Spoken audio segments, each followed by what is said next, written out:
اللہ کے نام سے جو سراسر رحمت ہے، جس کی شفقت ابدی ہے۔ ان کے ٹھہرائے ہوئے شریک نہیں، بلکہ وہی اللہ ہے جس نے قسم قسم کے باغ پیدا کیے ہیں۔ ان میں سے کچھ ٹٹیوں پر چڑھائے جاتے ہیں اور کچھ نہیں چڑھائے جاتے۔ اسی طرح کھجور پیدا کی اور کھیتیاں اگائی ہیں جن کے طرح طرح کے پھل ہیں، اور زیتون اور انار جو ایک دوسرے سے ملتے جلتے بھی ہیں اور الگ الگ بھی۔ ان کی پیداوار میں سے کھاؤ جب یہ پھلیں، اور ان کا حق ادا کرو جس دن یہ کاٹے جائیں، اور بیجا نہ اڑاؤ۔ اللہ اس طرح اڑا دینے والوں کو پسند نہیں کرتا۔ سواری اور باربرداری کے چوپائے بھی اسی نے پیدا کیے ہیں، اور وہ بھی جو زمین سے لگے ہوئے چلتے ہیں۔ اللہ نے جو کچھ تمہیں بخشا ہے اس سے فائدہ اٹھاؤ، اور شیطان کے نقش قدم کی پیروی نہ کرو، وہ تمہارا کھلا دشمن ہے۔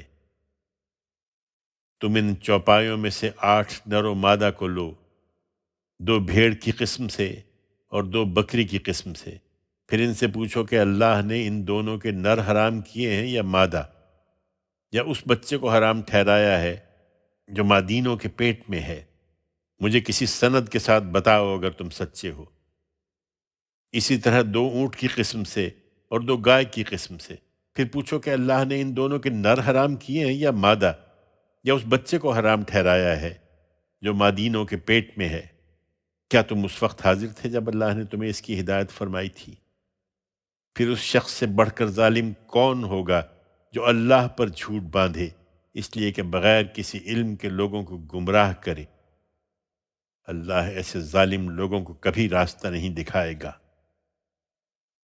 ان سے کہہ دو اے پیغمبر کہ جو وحی میرے پاس آئی ہے اس میں تو میں نہیں دیکھتا کہ کسی کھانے والے پر کوئی چیز حرام کی گئی ہے جسے وہ کھاتا ہے، سوائے اس کے کہ وہ مردار ہو، یا بہایا ہوا خون ہو، یا سور کا گوشت ہو، اس لیے کہ یہ ناپاک ہیں، یا خدا کی نافرمانی کر کے کسی جانور کو اللہ کے سوا کسی اور کے نام پر ذبح کیا گیا ہو۔ اس پر بھی جو مجبور ہو جائے، نہ چاہنے والا ہو نہ حد سے بڑھنے والا، تو تیرا پروردگار بخشنے والا ہے، اس کی شفقت ابدی ہے۔ یہ البتہ ٹھیک ہے کہ جن لوگوں نے یہودیت اختیار کر رکھی ہے ان پر ہم نے سب ناخن والے جانور حرام کر دیے تھے، اور گائے اور بکری کی چربی بھی حرام کر دی تھی، سوائے اس کے جو ان کی پیٹھ یا انتڑیوں سے لگی ہو یا کسی ہڈی سے لگی ہوئی رہ جائے۔ یہ ہم نے ان کی سرکشی کی سزا انہیں دی تھی، اور ہم بالکل سچے ہیں۔ اس کے بعد بھی اگر وہ تمہیں جھٹلائیں تو کہہ دو کہ تمہارے پروردگار کی رحمت میں بڑی وسعت ہے، لیکن اس کے ساتھ یہ بھی حقیقت ہے کہ اس کی دی ہوئی مہلت ختم ہو گئی، تو مجرم لوگوں سے اس کا عذاب ٹالا نہ جا سکے گا۔ اس کے جواب میں یہ مشرک اب کہیں گے کہ اگر اللہ چاہتا تو نہ ہم شرک کرتے، نہ ہمارے باپ دادا، اور نہ ہم کسی چیز کو حرام ٹھہراتے۔ ان لوگوں نے بھی اسی طرح جھٹلایا تھا جو ان سے پہلے گزر چکے ہیں، یہاں تک کہ انہوں نے ہمارے عذاب کا مزہ چکھ لیا۔ ان سے پوچھو تمہارے پاس کوئی علم ہے کہ ہمارے سامنے اسے پیش کر سکو؟ حقیقت یہ ہے کہ تم محض گمان پر چل رہے ہو اور نری قیاس آرائیاں کرتے ہو۔ ان سے کہو کہ اللہ کے پاس تو تمہارے لیے صرف حجت ہے پہنچ جانے والی۔ پھر یہ بھی سوچو کہ وہ اگر چاہتا تو تم سب کو ہدایت پر لے آتا، کبھی شرک اور گمراہی میں نہ ڈالتا۔ ان سے کہو کہ لاؤ اپنے وہ گواہ جو علم و عقل کی بنیاد پر شہادت دیں کہ اللہ نے یہ چیز حرام ٹھہرائی ہے۔ پھر اگر وہ ڈھٹائی کے ساتھ جھوٹی شہادت کے لیے کھڑے ہو جائیں تو تم ان کے ساتھ یہ شہادت نہ دینا، اور ان لوگوں کی خواہشوں کی پیروی نہ کرنا جنہوں نے ہماری آیتوں کو جھٹلا دیا ہے، جو آخرت کو نہیں مانتے اور اپنے پروردگار کے ہمسر ٹھہراتے ہیں۔ ان سے کہو کہ آؤ میں تمہیں سناؤں کہ تمہارے پروردگار نے تم پر کیا حرام ٹھہرایا ہے، یہ کہ کسی چیز کو اس کا شریک نہ ٹھہراؤ، اور والدین کے ساتھ حسن سلوک کرو، ان کے ساتھ کبھی کوئی برا رویہ اختیار نہ کرو، اور اپنی اولاد کو مفلسی کے اندیشے سے قتل نہ کرو، ہم تمہیں بھی روزی دیتے ہیں اور ان کو بھی دیں گے۔ اور فواحش کے قریب نہ جاؤ، خواہ وہ کھلے ہوں یا چھپے، اور کسی جان کو جسے اللہ نے حرام ٹھہرایا ہے ناحق قتل نہ کرو۔ یہ باتیں ہیں جن کی اللہ نے تمہیں ہدایت کی ہے تاکہ تم سمجھ سے کام لو۔ اور یہ کہ یتیم کے مال کے قریب نہ جاؤ مگر ایسے طریقے سے جو اس کے لیے بہتر ہو، یہاں تک کہ وہ سن رشد کو پہنچ جائے، اور ناپ تول انصاف کے ساتھ پوری رکھو۔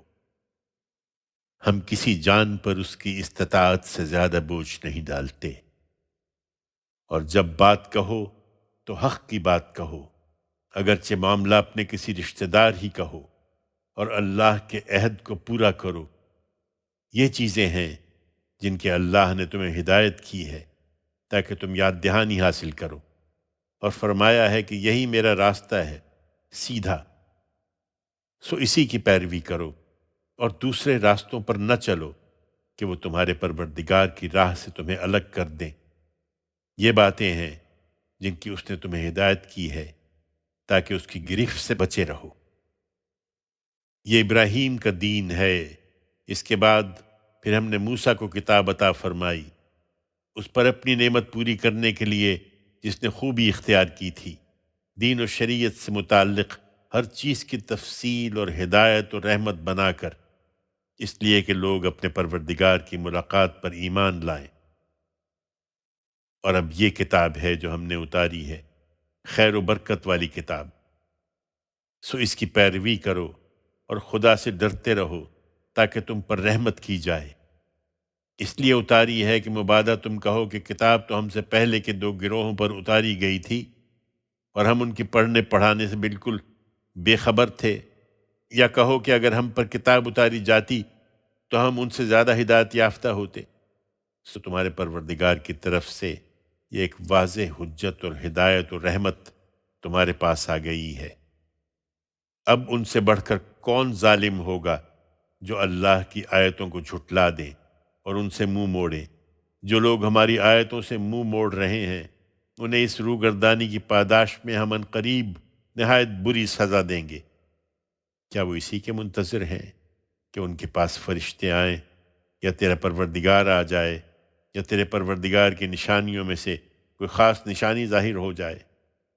جس دن تیرے پروردگار کی نشانیوں میں سے اس طرح کی کوئی نشانی ظاہر ہو جائے گی، اس دن کسی ایسے شخص کو اس کا ایمان کچھ نفع نہ دے گا جو پہلے ایمان نہ لایا ہو، یا اپنے ایمان میں اس نے کوئی بھلائی نہ کمائی ہو۔ کہہ دو کہ اسی پر اصرار کرتے ہو تو انتظار کرو، ہم بھی انتظار کر رہے ہیں۔